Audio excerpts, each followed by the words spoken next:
ተወዳጁ የእንግሊዝ ፕሪሚየር ሊግ ሊጀመር 62 ቀናት ቀርተውታል። ከዛሬ አንስቶ እስከ ነሐሴ 15 ቀን ያሉ ቀናትን በተለይ ክለቦች በተለይ ደግሞ በአርሰናል በኩል በጉጉት የሚጠበቅ አይነት ነው። ምክንያቱም ዝውውሮች ትልልቅ ዝውውሮች ይጠበቃሉ።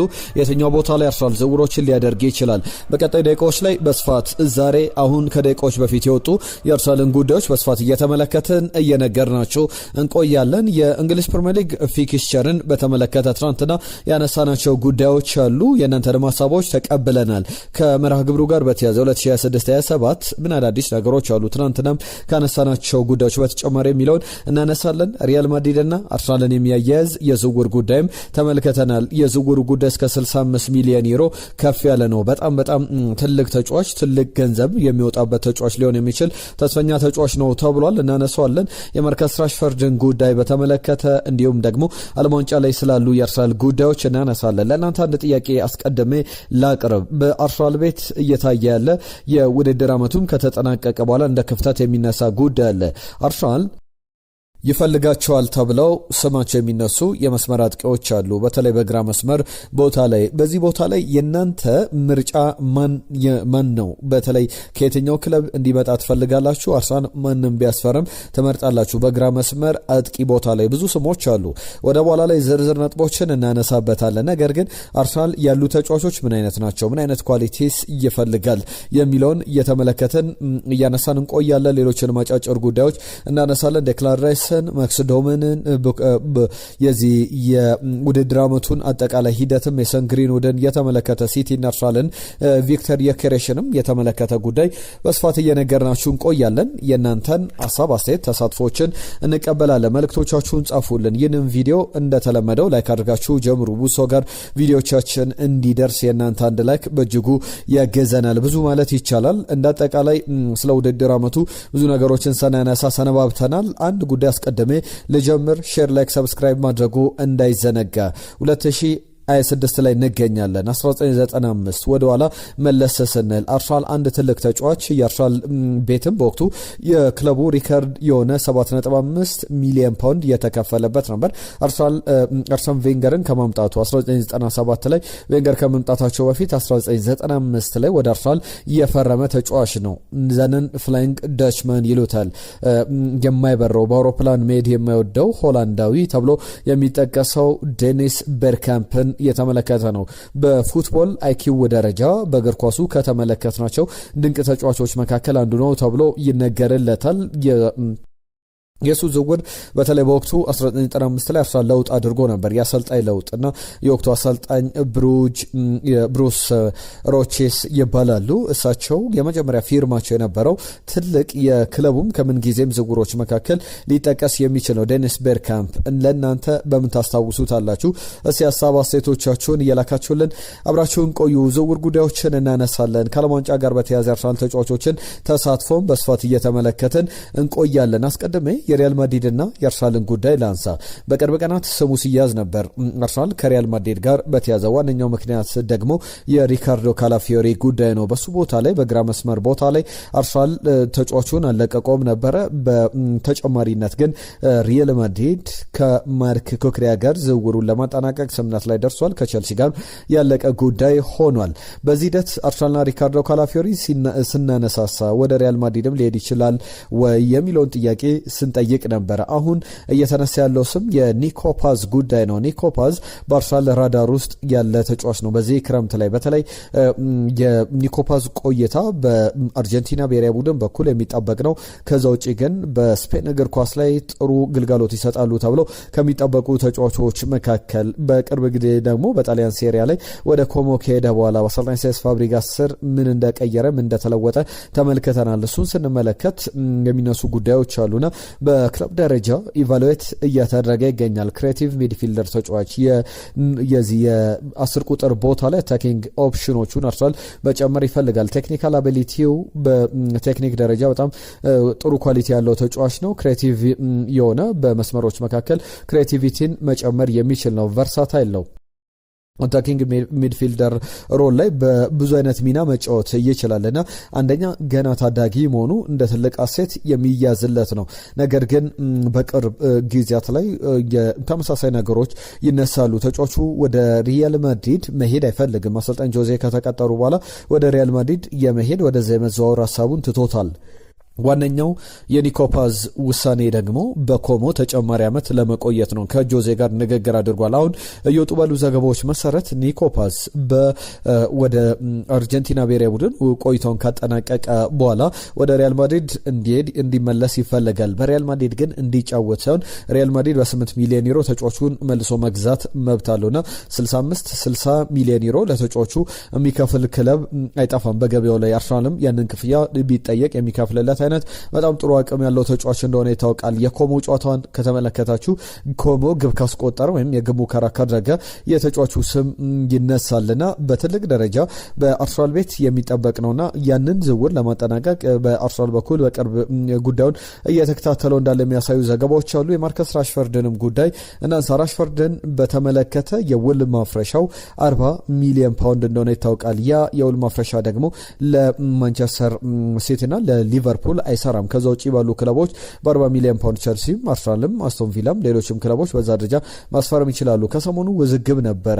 በተለይ ዛሬ የሚነሳው ጉዳይ ብቻ ሳይሆን የተጫዋቹም በባርሰሎና መቆየት ይፈልግ ነበር። የሱ አለመቆየት ጥያቄ የሚያስነሳ ጉዳይ ሆኖ ተመልክተን ነበር። በተለይ የፕሪሚየር ሊግ ኤክስፒሪየንስ ያለው በፕሪሚየር ሊግ ላይ ቨርሳታይል የሆነ በ9 ቁጥር በ7 ቁጥር እንዲሁም ደግሞ በሁለቱም የመስመር አጥቂ ቦታዎች ላይ 11 ቁጥርና 7 ቁጥር ላይ መጫወት የሚችል ተጫዋች ነው። በሁለቱም የመስመር ቦታዎች ላይ 9 ቁጥር ሆኖም መጫወት ይችላል። ጥሩ አቅም ያለው ፍጥነቱ አሁንም ያልቀነሰ በሚቀጥሉት ዓመታት ላይ አሁን በቅርብ ቀናት ላይ 29 ዓመቱን ይይዛል። በቅርብ ወራት ላይ 3-4 ወራት በኋላ 29 ዓመቱን ይይዛል ማርከስ ራሽፈርድና በአርሰናል እንደ ፕሪሚየር ሊግ ልምድ እንደያዘ ሰው እንዴት እናንተ ታስቡታላችሁ? ማርከስ ራሽፈርድ ብዙዎቻችሁ ከዚህ በፊት ማርከስ ራሽፈርድ ወደ አርሰናል መፈረም የለበትም፣ አርሰናልን መቀላቀል የለበትም የሚሉ ሀሳቦችን ስታነሱ ነበር። አሁን ዳግም የዝውውር የጉዳይ እየተነሳ ይገኛል። ሌላኛው ከዚሁ ጋር በተያዘ የሌስተሩ ጀርሚ ሞንጋን ለማስፈረም አርሰናል ጥረት እያደረገ ይገኛል። ለተጫዋቹ የመጀመሪያው ጥያቄ ውድቅ ተደርጓል። ተጨማሪ ጥያቄዎችን ይዞ መቅረቡ አይቀርም። ሌሎች ጉዳዮች ግን በስፋት ይነሳሉ። ሌስተር ጥያቄውን ውድቅ አድርጓል። አርሰናል ግን ዳግም ሊመለስ የሚችልበት ጉዳይ አለ ወደ ዝውውሩና ተጫዋቹን ስምነታቸው ብዙ የተራራቀ አይደለምና ተጫዋቹ መምጣቱ አይቀርም የሚሉ ጉዳዮች አሉ። ከዚህ ውጪ ግን ሌሎች ወጣት ተጫዋቾችን እናንሳ። አርሰናል በቅርብ ቀናት ስሙ እየተነሳበት ያለ አንድ ዝውውር አለ። ይህም ዝውውር የጆርጂያዊው የመስመር የዚህ አታኪንግ ሚድፊልደር ተጫዋች ክሬቲቭ ተጫዋች 10 ቁጥር ቦታ ላይ መጫወት የሚችለው አንድሬ ባርታሼቭሌ በተመለከተ ጆርጂያዊው ክሬቲቭ ተጫዋች በዋነኝነት በ2026 መጨረሻ ላይ ዲሴምበር ላይ ውሉ ይጠናቀቃል።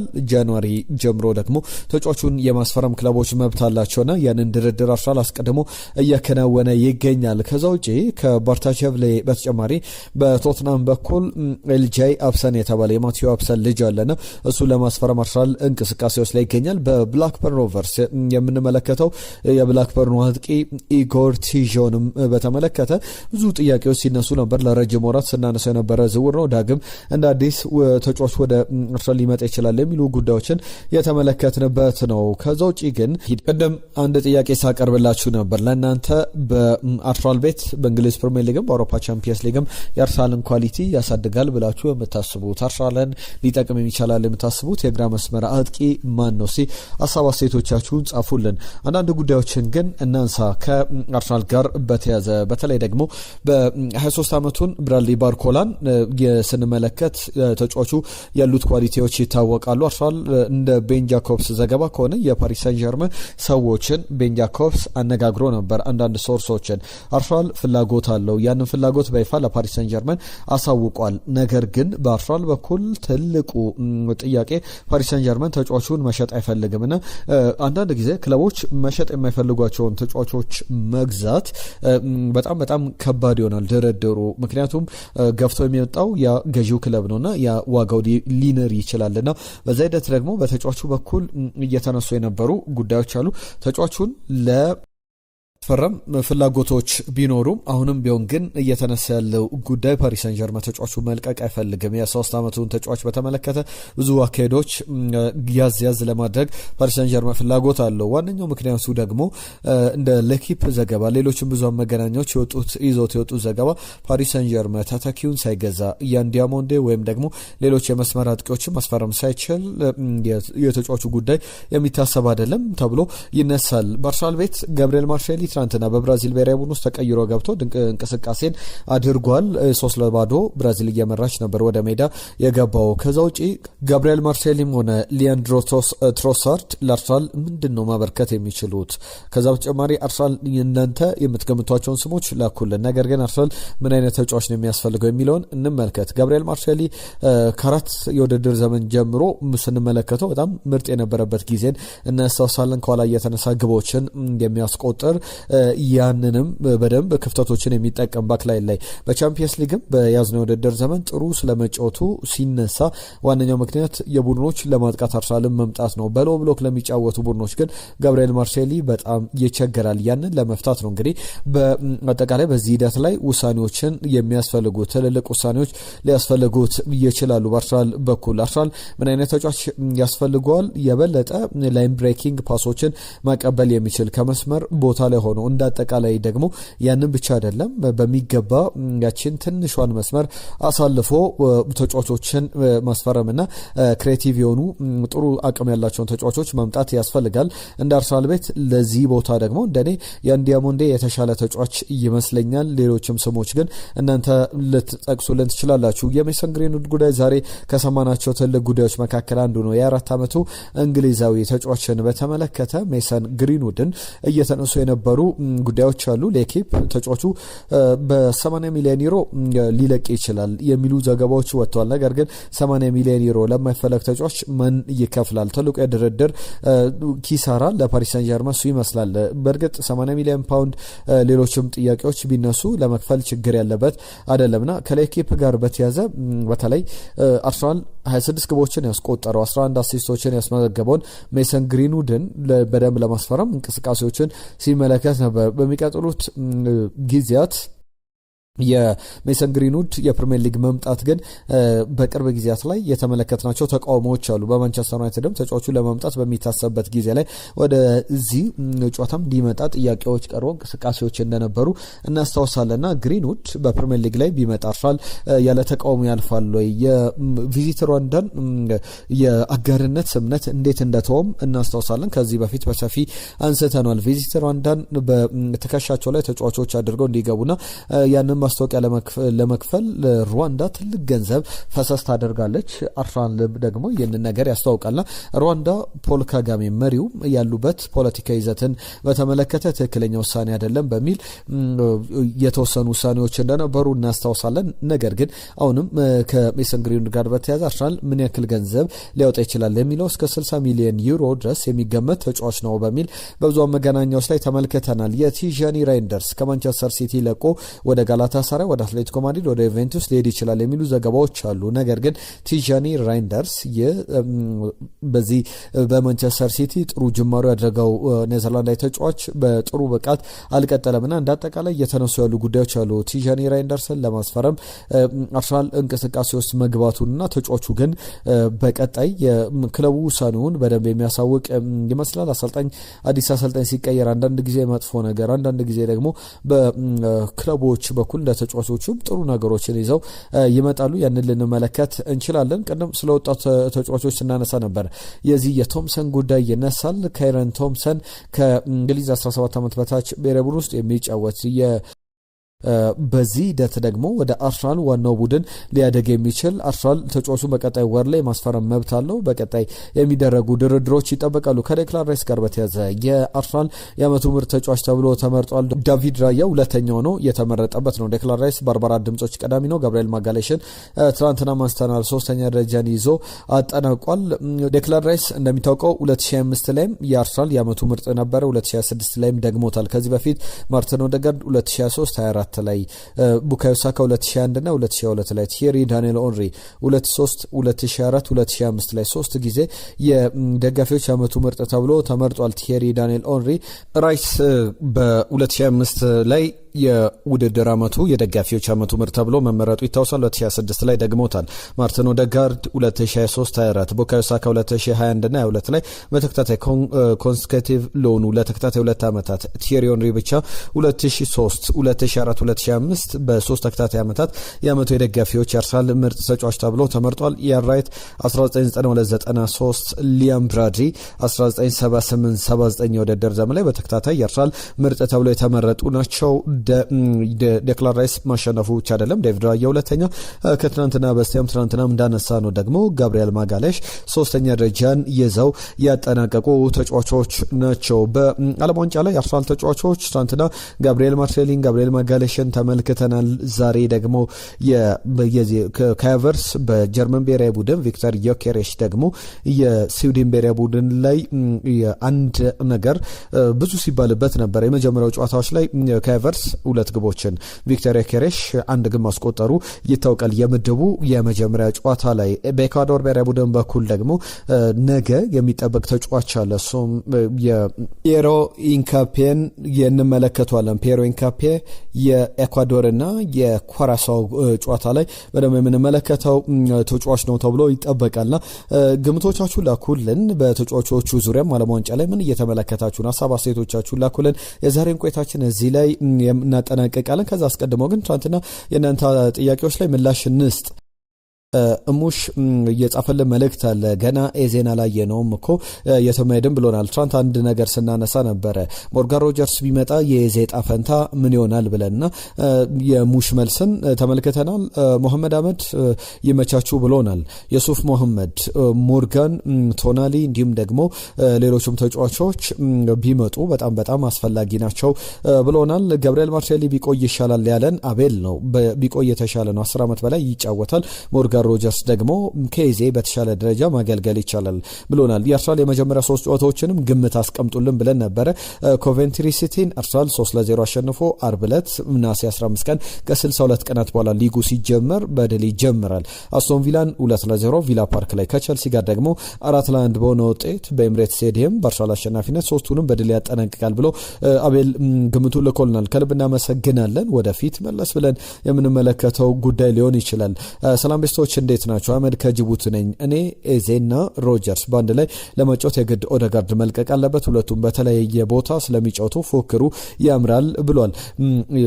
በተለይ ሌላኛው አድማጫችን ኢብራሂም መሐመድ ነው። ኬፓ ቢቆይ ጥሩ ነው ብሏል። ትናንትና ስለ ኬፓ ዝውውር አንስተናልና አምናለሁ። ምክንያቱም ልምድ ያለው ቢቆይ የተሻለ ነው። በረኛ ለዛውም ሁለተኛ በረኛው ነው የሚያገለግል። ለማግኘት ልምድ ያለው ተጫዋች በጣም ይከብዳል። ቢቆይ የተሻለ ነው ብሏል። ዳዊት ኤዜ ነው፣ ሮጀርስ ደግሞ ሮጀርስ ነው ብሎናል። ኢብራሂም መሐመድ ኤዜ በተመለከተ የተነሱ ጉዳዮች አሉ። ከኢብራሂም መሐመድ ጋር በተያያዘ አርሰናል ዘንድሮ ሻምፒዮንነቱን ይደግማል። በተለይ ሞርጋን ሮጀርስ፣ አልቫሬዝ፣ ክሪስቶስ ዞሊስ እንዲሁም ቦዋዲ ከመጡ የትኛውም ክለብ አርሰናልን ማቆም አይችልም ብሎናል። ኬነን ኢልዲዝ አርሰናልን የማስፈረም ነገር ወደ አርሰናል የመምጣቱ ነገር ተው እንዴ ብሏል። በተለይ የኬነን ኢልዲዝ ጉዳይ ተጫዋቹ በዓለም ዋንጫ ላይ እየተሳተፈ ይገኛል። በቱርክ ብሔራዊ ቡድን በኩል በተከታታይ የመጀመሪያውን ጨዋታ እናስታውሳለን። በአውስትራሊያ ተሸንፋ ነበር የጀመረች። ሁለተኛውን ጨዋታ ደግሞ የቱርክ ብሔራዊ ቡድን በተለይ የፓራጓይ ብሔራዊ ቡድን በቀይ ካርድ ወጥቶበት ጭምር የመጀመሪያው አጋማሽ መጠናቀቂያ ላይ የቀድሞ ኒውካስል ዩናይትድ ተጫዋች ሚጉኤል አልሚሮን በቀይ ካርድ ወጥቶ ጭምር ቱርክ 1-0 በሆነ ውጤት ተሸንፋለችና ውድድሩ ሲጠናቀቅ ዝውውሩን በደንብ ልንሰማው የምንችለው ተጫዋች ነው። እስካሁን በተለይ ዓለም ዋንጫ ላይ ተጫዋቹ መገኘቱን ተከትሎ የተጫዋቹ ጉዳይ ትንሽ ቀዝቀዝ ብሎ ተመልክተናል። ሌላኛው አድማጫችን ከኢብራሂም መሐመድ በተጨማሪ እነ መስገን ኬነን ኢልዲዝን በተመለከተ እንዲሁም ደግሞ የበረቼዜ ማንም ቢመጣ ኤዜን ቦታ የሚያሳጣው አይደለምና የበለጠ ራሱን የሚያሳይበት ዓመት ይሆናል ብዬ አምናለሁ ብሏል ኢብራሂም መሐመድ። ሁላችሁንም ከልብ እናመሰግናለን ጻፋችሁልን መልእክት። የዛሬን እዚህ ላይ ያጠናቀቅን። በርከት ያሉ ጉዳዮችን አነሳን። ጤና ይስጥልን ብለናል።